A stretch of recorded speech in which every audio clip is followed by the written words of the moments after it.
Are you thinking about investing in dividend kings? What if I could tell you about the very best dividend kings today?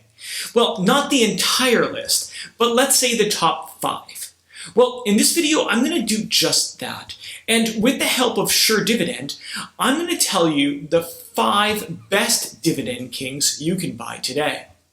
And in the ticker area, I'll also include the 5-year annual expected returns, along with the current dividend yield, and a few other goodies. But before I begin, this video is brought to you by Sure Dividend.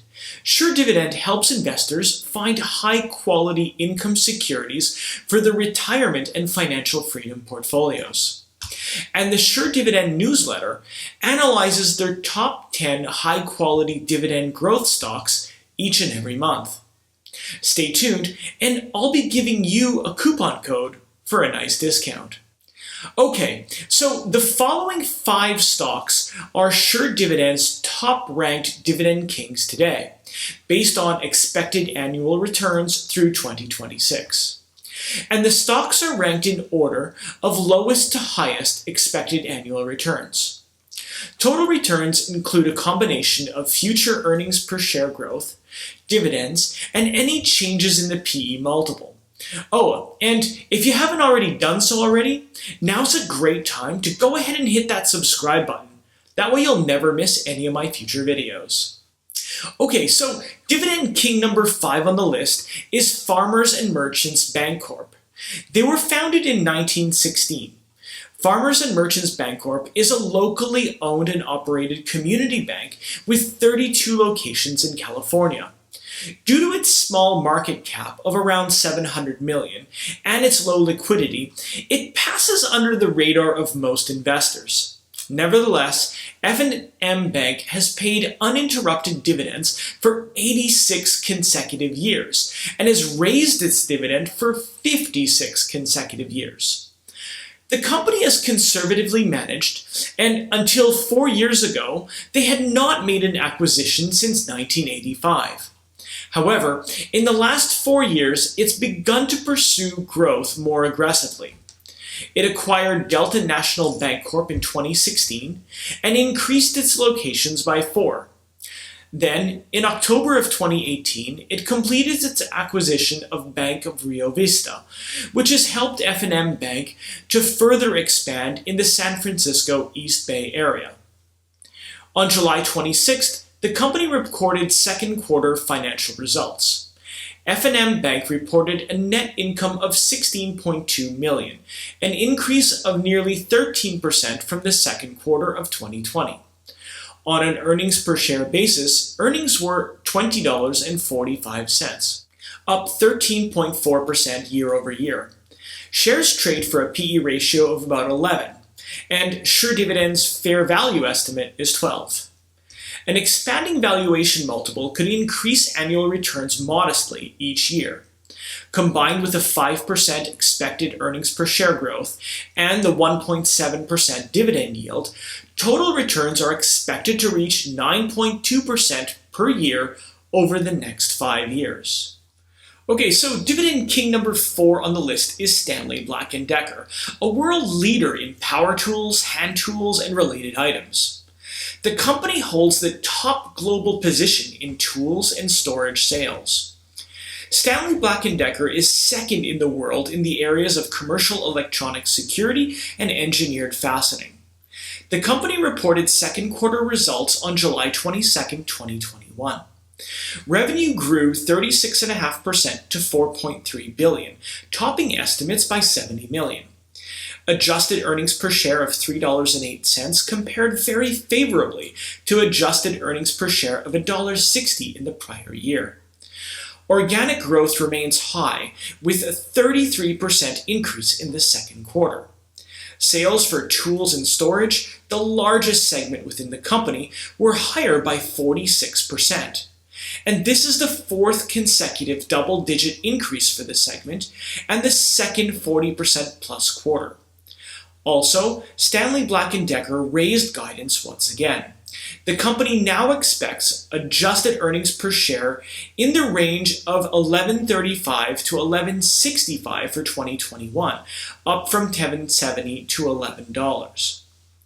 The stock has a 1.6% dividend yield, and Sure Dividend expects 8% earnings per share growth annually. With a small reduction from a declining PE multiple, total returns are expected to reach 9.2% per year. Dividend king number 3 on the list is National Fuel Gas, a diversified energy company that operates in 5 business segments: exploration and production, pipeline and storage, gathering, utility, and energy marketing. The company's largest segment is exploration and production. On August 5th, National Fuel Gas reported financial results for the third quarter of fiscal 2021 and for the 9 months ended June 30th, 2021. The company grew its production by an impressive 48% over last year's quarter, primarily thanks to the acquisition of Appalachian assets. In addition, the average price of natural gas rose 15% from $1.92 in last year's quarter to $2.20.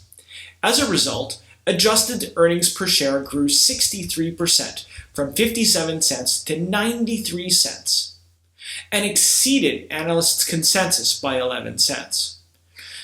Management raised the dividend by 2.2%, and thus the company has now grown its dividend for 51 consecutive years.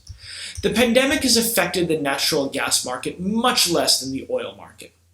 In addition, the pipeline and storage and gathering segments provide a strong buffer to the earnings of National Fuel Gas. The two segments grew their EBITDA 5% and 43% respectively in the latest quarter thanks to strong volume growth.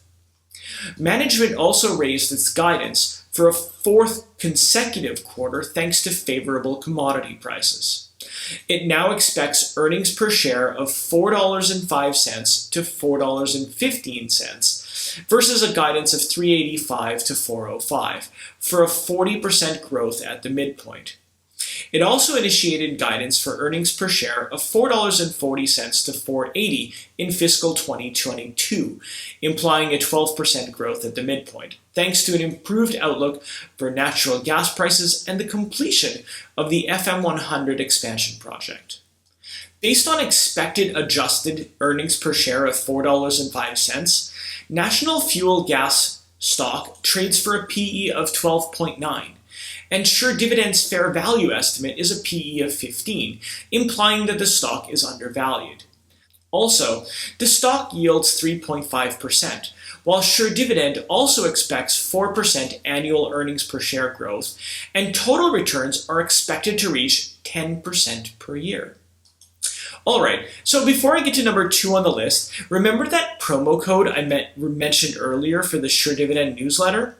Well, because you're watching this video, you can use my coupon code, FIM41OFF, to lock in savings of 41% a year on the newsletter, and get instant access to the newsletter with a 7-day free trial.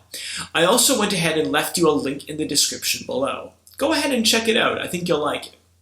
Okay, so we're nearing the end of the list with dividend king number 2, ABM Industries. ABM Industries has increased its dividend for 53 consecutive years, and they're a leading provider of facility solutions, and that includes janitorial, electrical, and lighting, energy solutions, facilities engineering, HVAC and mechanical, landscape and turf, and parking. ABM Industries reported its second quarter earnings results for fiscal 2021 on June 9th. Revenue of $1.5 billion was flat from the previous year's quarter. And despite flat revenue, margin expansion helped the company grow its bottom line. Earnings per share of 82 cents beat analyst estimates by 11 cents per share, representing 37% year-over-year growth. Management also increased its earnings per share guidance from $3.30 to $3.50 for the full fiscal year. ABM's stock dividend yields 1.7%. Due to the low dividend payout ratio and its very stable, recession-resistant business model, ABM Industries' dividend looks very safe. Shares also appear significantly undervalued, with a fiscal 2021 price-to-earnings ratio of 13, which is well below Sure Dividend's fair value estimate of 17.5. As a result, total annual returns of 10.6% over the next 5 years are expected, and that's driven by 5% expected earnings per share growth, the 1.7% dividend yield, and a 5.5% annual boost from a rising PE multiple. And here we are. The best dividend king on the list is Lowe's Companies, the second largest home improvement retail in the United States after Home Depot. And the company operates more than 2,200 home improvement and hardware stores in the US and Canada. Lowe's reported second quarter results on August 18th. Total sales for the quarter came in at $27.6 billion compared to $27.3 billion in the same quarter a year ago. Comparable sales decreased 1.6% year over year, while the U.S. home improvement comparable sales decreased 2.2%. Net earnings of $3 billion rose from $2.8 billion in the second quarter of 2020. Diluted earnings per share of $4.25 rose 13.6% from $3.74 a year earlier. After adjusting for strategic review costs, earnings per share of $4.05 was a 13.3% increase from the year prior. The company repurchased 16.4 million shares in the quarter for a total of $3.1 billion. Additionally, they paid out $430 million in dividends. The company remains in a strong liquidity position with $4.8 billion of cash and cash equivalents. The previous outlook of $9 billion in share repurchases was maintained following the first quarter. And sales momentum is tracking for higher sales than anticipated, with revenue expected around $92 billion, representing a 30% comparable growth on a 2-year basis. Sure Dividend forecasts 7% annual earnings per share growth over the next 5 years. And to be sure, Lowe's has a long runway of growth ahead of them. One key to Lowe's success has been its incredible e-commerce platform. This is a key differentiator between successful retailers like Lowe's and the many retailers that are reporting losses or going out of business. Lowe's is benefiting nicely from its customers shopping at home. Also, Lowe's enjoys competitive advantages from scale and brand power as it operates in a duopoly with Home Depot.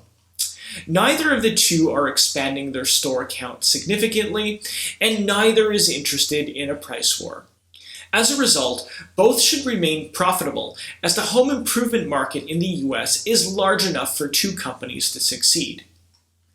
Based on earnings per share of $11.01 for the current fiscal year, Lowe's stock trades for a PE ratio of 17.5, and Sure Dividend's fair value estimate is a PE of 20.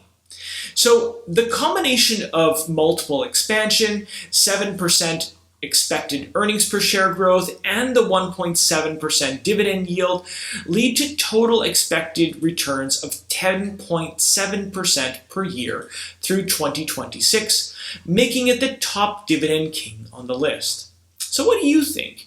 Do you own any of these stocks? Are you thinking of adding any of these to your positions? Let me know in the comments below. In the meantime, thanks so much for watching, and I'll see you in another video.